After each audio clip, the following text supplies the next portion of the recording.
Okay, good evening. Would like to call the meeting to order. Okay, since this is the annual, we're going to start first with the annual reorganization of the zoning board. I'll start the meeting. So first I'll read the Sunshine Law. In accordance with the Open Public Meetings Act, Public Law 1975, Chapter 231, adequate notice of this regular meeting of the Board of Adjustment of the Township of Franklin has been provided. Christine, can you call the roll? Anthony Caldwell. Here. Laura Grauman asked to be excused. Bruce McCracken. Here. Alan Rich. Here. Gary Rosenthal. Here. Robert Shepard. Here. Joel Reese asked to be excused. Cheryl Bethia. Here. Richard Prokranik. Kunal Lathika. And Chairman Thomas. Here. Okay, the next portion of the agenda is reorganization, which starts with the nomination and selection of the chairperson. So I'll, at this point, take nominations for chairperson. I move Robert Thomas to be the chairman of the coming session. I'll second. Okay, in the normal course of action, we should ask to see if there are any other nominations for chairperson. Seeing none, Christine, can you call the roll? Anthony Caldwell. Yes. Bruce McCracken. Yes. Alan Rich. Yes. Gary Rosenthal. Yes, with pleasure. Robert Shepard. Yes, with pleasure. Cheryl Bethia. Yes. Richard Prokranik. Yes. And Chairman Thomas. Yes, I can vote yes. So, with that, Mr. Thomas, the meeting is yours. Okay, just quickly, because we have a lot on the agenda, I want to thank the board for that confidence. I enjoy this. It's a pleasure having the opportunity to serve the town and work with such a really good, competent group of people. Nomination for vice chair. I move Laura Grauman. I'll second. Any other nominations? Anyone move nominations closed? Move them closed. Okay, A second. all in favor? Aye. Opposed? Nominations closed. Anthony Caldwell. Yes. Bruce McCracken. Yes. Alan Rich. Yes. Gary Rosenthal. Yes. Robert Shepard. Yes. Cheryl Bethia. Yes. Richard Prokranik. Yes. And Chairman Thomas. Yes. The next item under reorganization would be the appointment of a board attorney. It's the policy of the township to solicit applications and then hold a public interview with the candidates. So that's what we will do at this point. And I believe we have, what, one applicant tonight? Yeah, we have, so we do have a representative of the Dakotas firm here today. Is that true? Somebody here from Dakotas?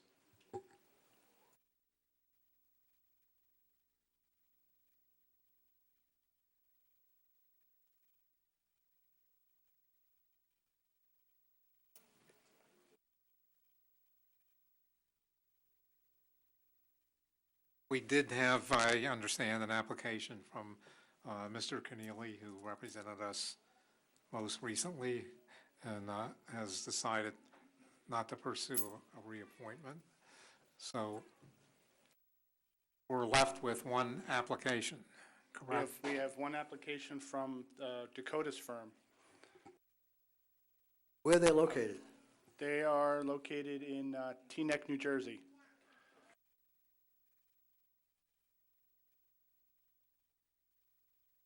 Nobody's out in the... Well, certainly a different turn of events.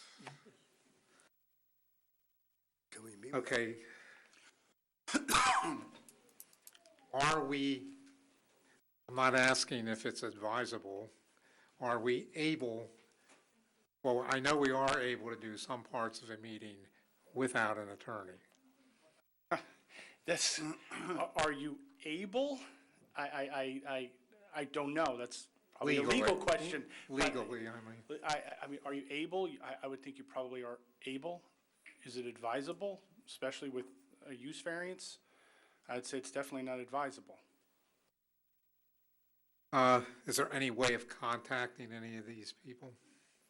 We could go through swearing you in as a witness and the resolutions and the minutes. Well, we absolutely can do the minutes, we can definitely do the calendar, you can approve the resolutions. You can certainly, so I would say let's, and the swearing in of me, I think, we can put that off. But, yeah, I think you can proceed with the minutes and the resolutions and see where we are at that point. Okay, then we'll go to the minutes of the regular meeting, December 19th, 2019. We need a motion for approval. Move the minutes from December 19th. Okay, all in favor? Aye. Aye. Opposed? Okay, resolutions, the calendar for next year.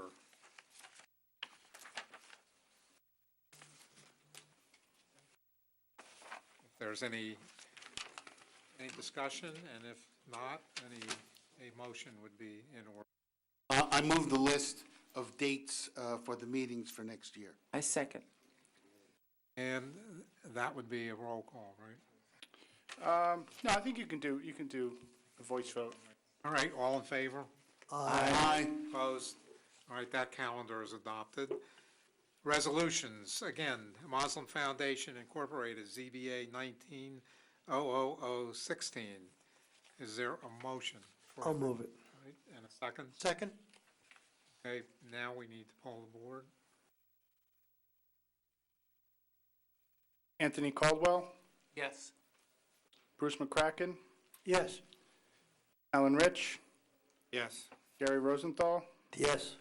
Robert Shepherd, Yes. Cheryl Bethia, Yes. Chairman Thomas. Yes. Odin Pharmaceutical, ZBA 19-00007. Move the resolution? Second. Anthony Caldwell, Yes. Bruce McCracken, Yes. Alan Rich, Yes. Gary Rosenthal, Yes. Chairman Thomas. Yes. Okay, a couple of announcements. The first hearing on the agenda, the trust under Article 6, Sigmund Summer and 11 Properties, ZBA 19-00015. Applicants requesting site plan approval for 50 townhouse units provided in 9 separate buildings, 179 parking places, 31 Cedar Grove Lane, Somerset, Block 468.09, Lot 34, in the R40 zone. This development previously received a use variance approval. This has been carried to February 20th, 2020 without any further notification.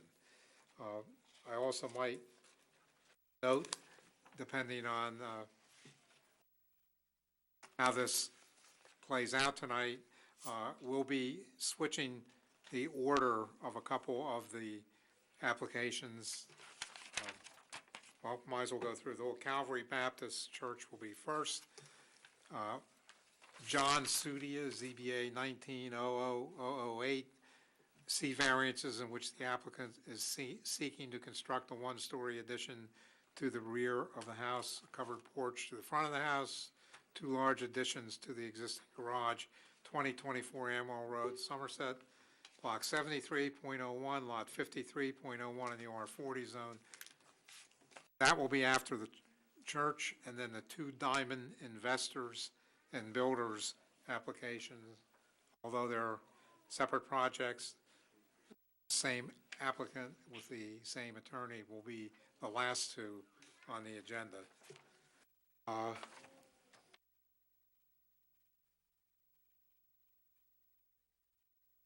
The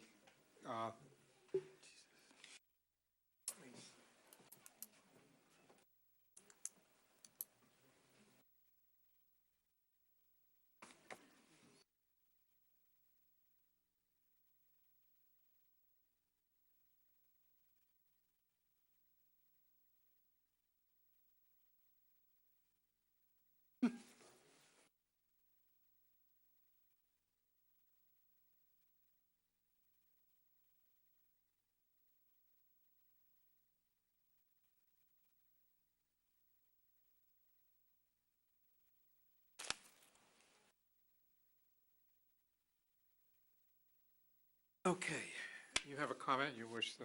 Well, the question was, a few minutes ago, whether we can or should proceed. Again, I'm not aware of any requirement that you have to have an attorney present, but, all of these applications have, each of them are variances, that's why they're before you. And each, your consideration of variances could have various different legal issues that you may want to consult with your attorney through the course of a hearing. I agree. The first one is a use variance.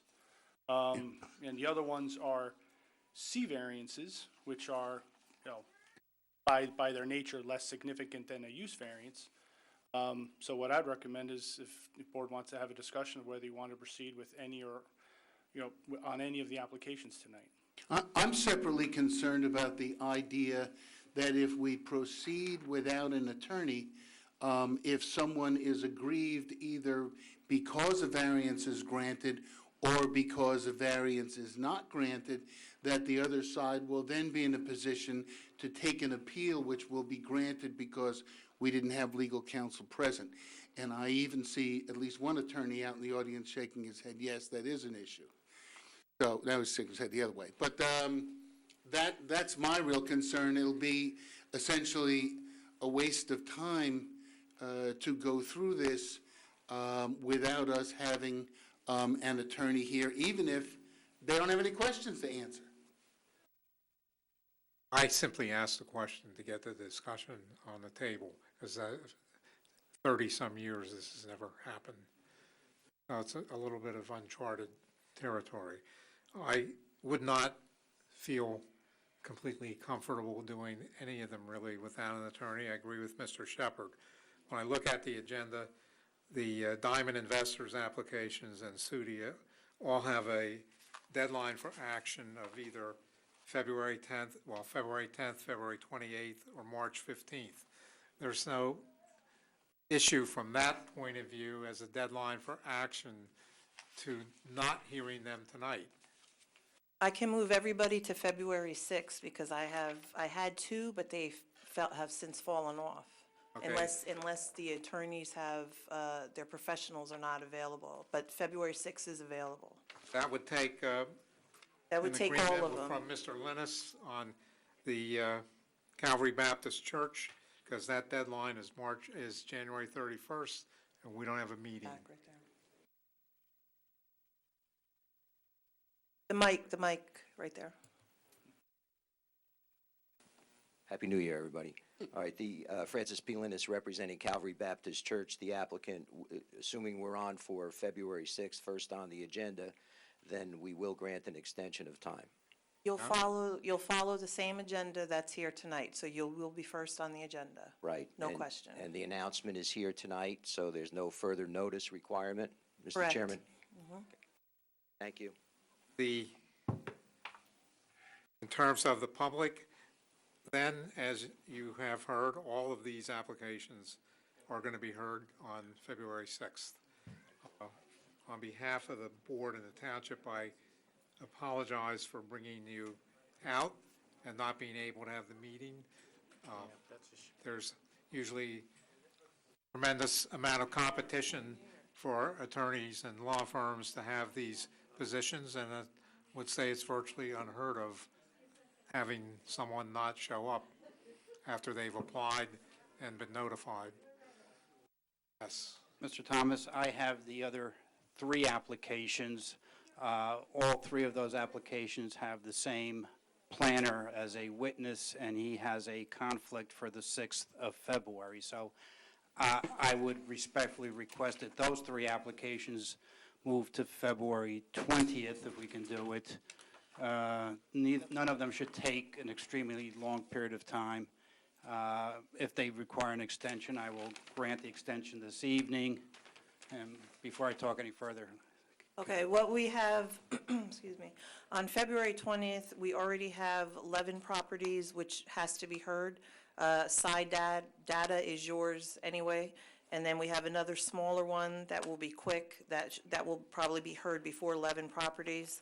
And then all three of yours will be moved to the 20th in whatever order that you wish to put them in. Well, we're going to go by their dates, if you need to change it afterwards, but we're going to go by their We could their talk. dates. Let me just confirm with Mr. O'Brien that the 20th is good for him. So I would request that my three matters be carried to February 20th without notice, without publication, and I will send a letter on all three of them granting the board an extension of time through the end of through the end of March to play it safe. All right, that's fine. Okay, so for the public, Diamond Investors, ZBA 19-00031. It's an application for a two-story, single-family dwelling at the intersection of Market Street and Livingston Street, East Millstone, Block 62, Lot 3, in the R10 zone. That will be February 20th, right? Yes, that's John correct. Sudia, ZBA 19-00008. Applicant seeking to construct a one-story addition to the rear of a house, two large additions to existing garage, 2024 Amwell Road, Somerset, Block 73.01, Lot 53.01 in the R40 zone, February 28th. That was the deadline. That will be heard February 6th, I'm sorry. February 20th. Yeah. Too many dates in front of me here. And the other Diamond Investors, two-story, single-family dwelling, 61 Juliet Avenue, Block 160, Lot 1.01 in Zone R10, also February 20th. All three, February 20th. Calvary Baptist Church, February 6th, right? Correct. That's correct, Bob. Thank you very much, Mr. Thomas. I will see you all next month. Right, is there a motion to adjourn? Moved. Second. All in favor? Aye. Meeting adjourned.